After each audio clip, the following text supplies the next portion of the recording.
Assalamualaikum warahmatullahi wabarakatuh.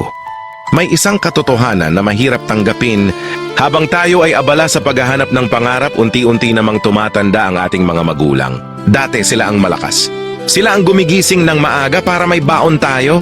Sila ang nagpupuyat kapag may sakit tayo. Sila ang handang magsakripisyo kahit sila ang kapos. Pero darating ang araw, mapapansin mong mabagal na silang maglakad. Paulit-ulit na ang mga kwento nila.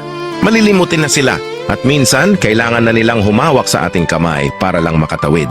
Doon mo maiisip, kailan ba sila tumanda? Masakit isipin na ang mga taong dati nating sandalan, tayo na ngayon ang kailangang maging lakas nila. May mga pagkakataong nakakapagod, paulit-ulit ang tanong nila. Paulit-ulit din ang mga kwento nila. Minsan nagiging makulit sila at kung minsan naiisip nating wala na tayong oras. Pero sandali, ilang beses ba nilang tiniis ang paulit-ulit nating pag-iyak noong tayo ang bata? Ilang beses nila tayong pinatawad kahit pasaway tayo? Hindi sila nagsawa no? Ngayon naman tayo ang sinusubok ng panahon. May isa pang masakit na katotohanan. Hindi lahat ay nabibigyan ng pagkakataong maalagaan ang kanilang mga magulang hanggang sa kanilang pagtanda. May mga anak na gustong-gustong yumakap pero larawan na lang ang nayayakap. May mga gustong humingi ng tawad pero lapida na lang ang kausap. May mga gustong ibalik ang panahon, pero huli na ang lahat. Kaya kung buhay pa ang iyong mga magulang, huwag mong hintaying may mangyari bago mo iparamdam ang pagmamahal. Hindi kailangang mamahalin ng regalo. Minsan, sapat na ang pagdalaw, sapat na ang tawag, sapat na ang pakikinig. Sapat na ang simpleng, kumusta ka nanay? Kumusta ka na tay? At alam mo ba ang pinakamagandang bahagi? Sa kabila ng kanilang pagtanda, may mga sandaling napakasaya.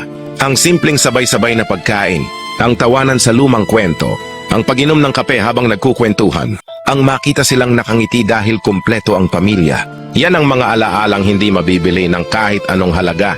Darating ang panahon, ang bahay na dating maingay ay magiging tahimik. Ang upuang lagi nilang inuupuan ay mananatiling walang laman. At ang boses na araw-araw mong naririnig ay magiging alaala na lamang. Kapag dumating ang araw na iyon, hindi mo na iisipin kung gaano ka kaabala. Ang iisipin mo ay, sana mas madalas ko silang nadalaw, sana mas madalas ko silang nayakap, sana mas nasabi ko kung gaano ko sila kamahal. Habang may oras, gamitin mo ito. Habang may pagkakataon, iparamdam mo ang pagmamahal. Dahil ang oras na lumipas ay hindi na babalik. At ang pinakamahalagang aral sa lahat ay ito. Ang tunay na yaman ay hindi ang laki ng bahay, dami ng pera o tagumpay sa buhay. Ang tunay na yaman ay ang mga magulang na kasama mo pa, ang mga yakap na naibibigay mo pa, at ang mga salitang mahal kita na naririnig pa nila mula sa iyo. Kaya ngayong napakinggan mo ito, huwag mo nang ipagpabukas. Tawagan mo sila, dalawin mo sila, yakapin mo sila, at pasalamatan mo sila. Dahil balang araw, ang pinakamimiss mo ay ang mga simpleng sandaling dati mong inaakalang pangkaraniwan lang. Habang nandyan pa sila, mahalin mo sila ng buong puso. Sapagkat kapag ang mga magulang ay naging alaala na lamang, kahit gaano kalalim ang pagsisisi, hindi na nito maibabalik ang kahapon. Kung may pagkakataon kang mapanood ang mensaheng ito, ibahagi mo ang mensaheng ito. Nagmamahal mula sa iyong kapatid, Kuya Mike Burong Omar. Assalamualaikum warahmatullahi wabarakatuh. I still see you in the rain, calling softly through my name.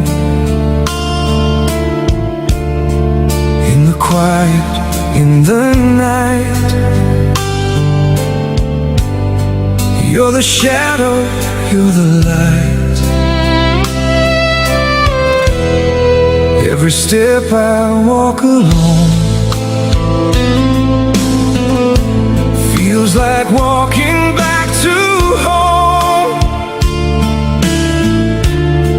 Through the silence, through the pain, I still hear you once again.